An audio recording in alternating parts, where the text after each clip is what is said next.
Sometimes truth is stranger than fiction, and I don't know if you've ever had a range trip where you just had to be there to see it, to believe it, but today I had one of those experiences. Gavin Gear here from UltimateReloader.com.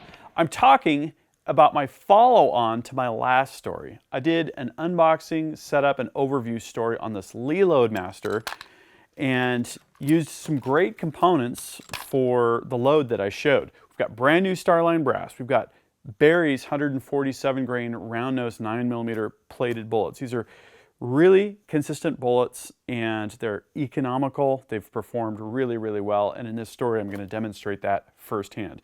We've also got Remington number 5.5 primers. These are magnums. I can't suggest that you use magnum primers for 9mm loads. For me, they worked, but use at your own risk. We've also got 4.2 grains of CFE pistol. And what I found with this load is that it shot amazingly consistently. Really, the scenario here was subsonic loads for my Glock 17 and Osprey 45. And what I saw was, in that last story, I recorded a standard deviation of 8.6 feet per second for 5 shots with the Glock 17, Bear Creek Arsenal, low cost, drop-in threaded barrel. Got this really economically. I want to say it was around $50 for Mid-South Shooter Supply. If you click to that first link in the video description, I'll have a link to that. Graham Bates also did I believe it was a tabletop review on that exact barrel. Have been very happy with it. Okay, so that's where we left off with the last story. I showed just a little bit of field results with it. I've had really good luck with this latest iteration of the Loadmaster with the redesigned priming system, the updated indexing. I've run at least a couple hundred rounds through the press and have had 0 failures, 0 problems of any kind. It's running super smooth. And this is one of those cases where sometimes you get results you don't expect. I didn't expect to shoot a string of 5 shots of 9mm from my Glock 17 and get a standard deviation of 8.6 feet per second. That means a few things to me. It means these bullets are very consistent. The brass is awesome. The primers are awesome. The powder's working great, and the powder charge is very consistent with this Pro Auto Disc powder measure. Sometimes you'll find an economical tool that just works really, really well. But the story gets better. Seriously, I absolutely did not expect what happened in this particular story. To test this bullet, these Barry's 147 grain round nose bullets, what I wanted to do to test both the bullets and the load was to get more chronograph data and to put a couple pistols in the ransom rest to see what kind of accuracy results we would get. 2 pistols here, the Glock 17, suppressed and unsuppressed, and then the Canik Pf9 SFX. These 2 pistols went head-to-head in my Canik Pf9 SFX unboxing overview shooting story. You're going to want to check out that video. It's very, very comprehensive.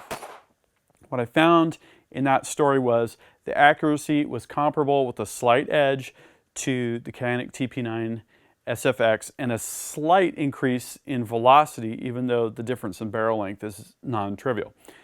In this particular case, I'm using the Bear Creek Arsenal threaded barrel, whereas in the other story, I was using the factory Glock 17 barrel. So I'm not really trying to compare apples to apples here. What I am trying to do is give a variety of results for a variety of different shooting scenarios. And I'm going to throw in that other scenario, the scenario where you really had to be there to believe it. So let me go over what we saw when we put these guns in the ransom rest. And here was my test scenario. 19 yards, 5 rounds. I tried to be really consistent and let each pistol settle into the ransom rest. Each time you clamp those 2 halves together, you have to be very careful with the amount of pressure on each screw, on the ABC plate it's called, and shoot quite a few rounds to let things settle in to where they will come back to the same exact point after every shot. That's the goal with any shooting scenario. The same exact reaction to recoil every single time leads to a consistent result. So shooting at 19 yards, which is my test setup right here outside the Ultimate Reloader shop, and I would settle in each one. With the Glock 17, I tested it with and without the suppressor, and I did not find a threaded barrel yet for the Canik TP9 SFX. It's on my list of things to do, but there was one option I found online. They're not going to have them for several months now. So again, not apples to apples. This is really two different scenarios. So starting with the Glock 17, really the scenario that I cared most about was suppressed, right? 147 grain subsonic 9mm projectiles. These are for subsonic shooting with this suppressor. So the best group I got with the Osprey 45 and the Glock 17 was 1.488 inches. With no suppressor, 1.360 inches.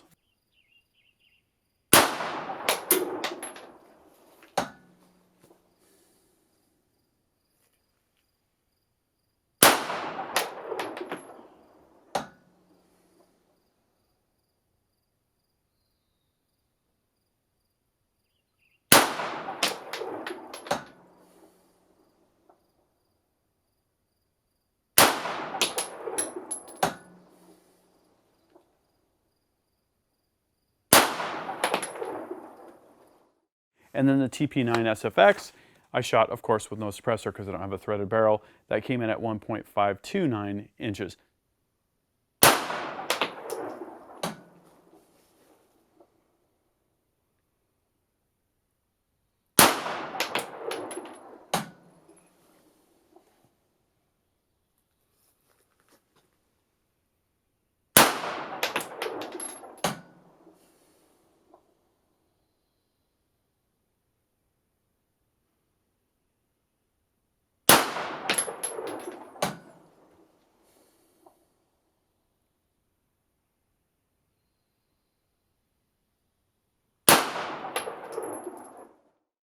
This was the reverse of the other results we got. In the Canik story, the Canik did slightly better. This time the Glock did slightly better, and we're testing a different barrel. So that could be part of what was going on there. So to review, Glock 17 unsuppressed, 1.360 inches.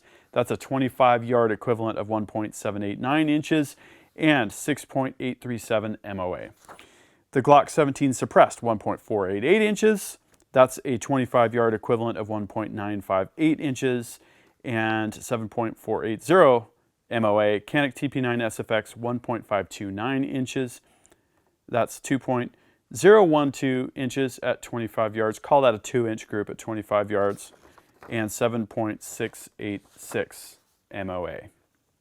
How does this compare with the results that we got in the Canik unboxing story? These are overall better. I think we had one group that was slightly better from that story, but most of those groups were up closer to 2 inches at 19 yards.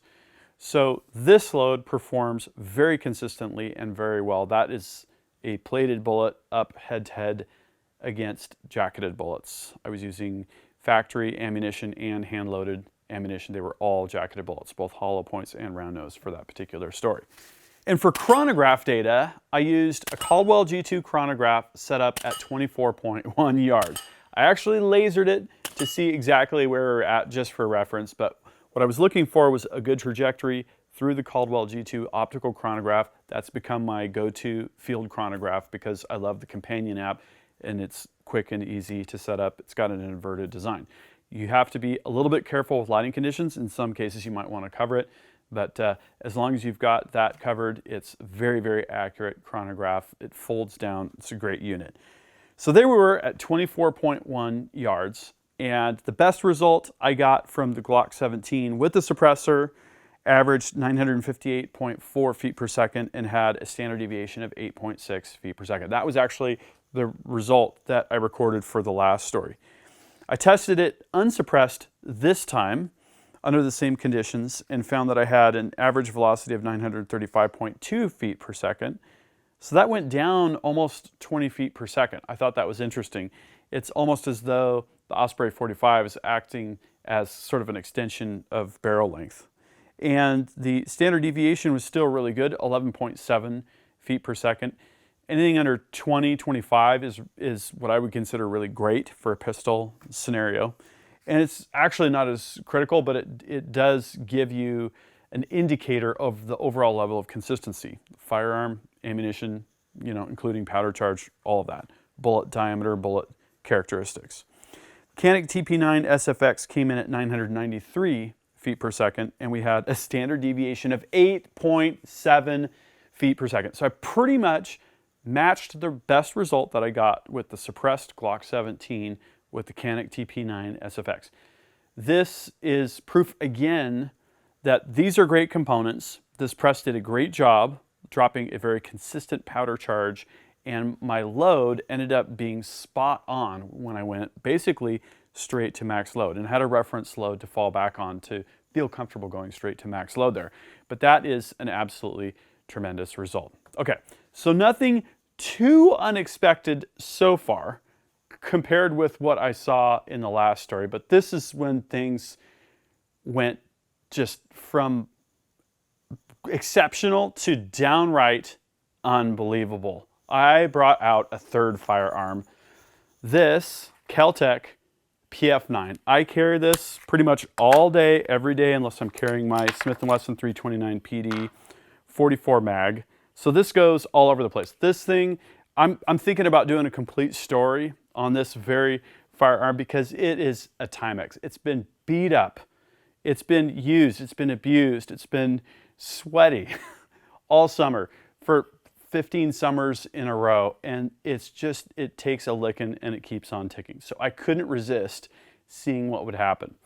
Now I will say, all of these firearms, 100% functioning with this load 100% of the time, and that's absolutely awesome.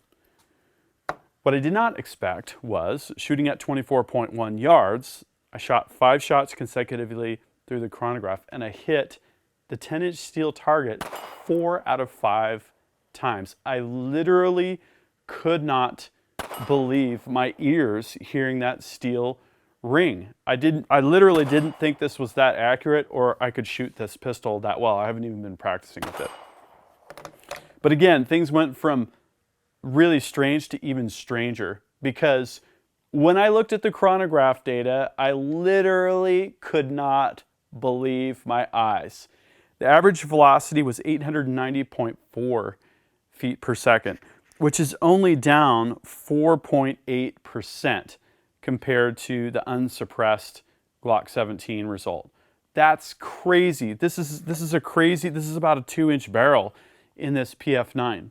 And to get 95+% of the velocity that we got out of the Glock 17 with no suppressor, I thought was really odd. And the next thing just literally blew my mind. Let me show you that real quick. Tech Pf9 ST-Dev 2.7 feet per second.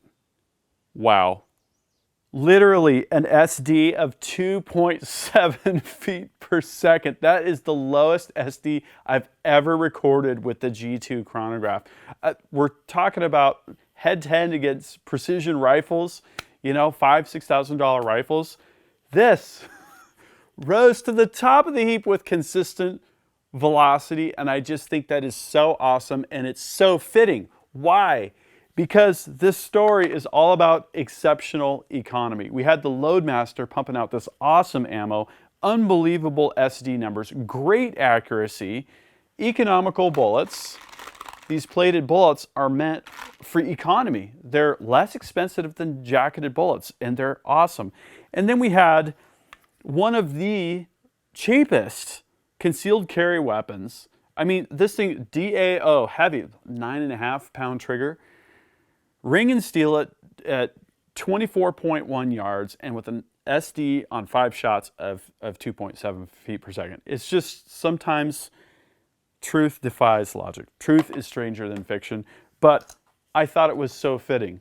Inexpensive press, inexpensive ammo, inexpensive firearm. It just goes to show that you absolutely unequivocally can have fun and get great results without spending astronomical dollars. I'm not saying there's not a place for astronomically expensive equipment, because of course there is. But that's the wonderful thing about our sport, is regardless of your budget and regardless of your interests, you're gonna find something that you're likely able to afford and enjoy. And that is, just makes me absolutely happy.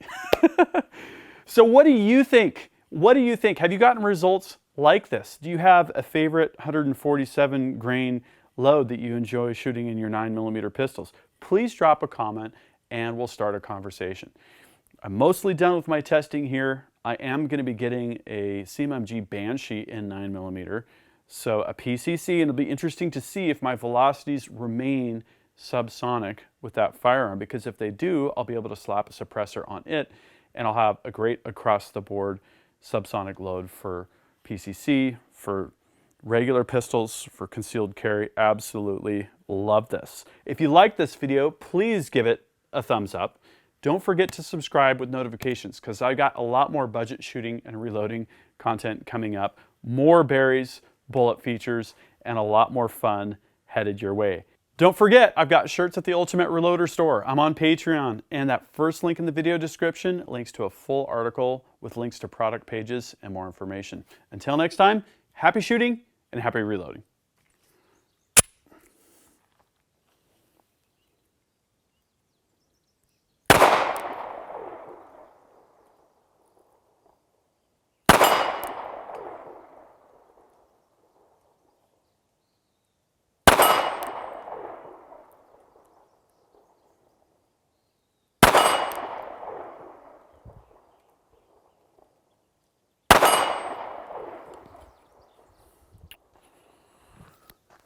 ST dev of 2.7 feet per second.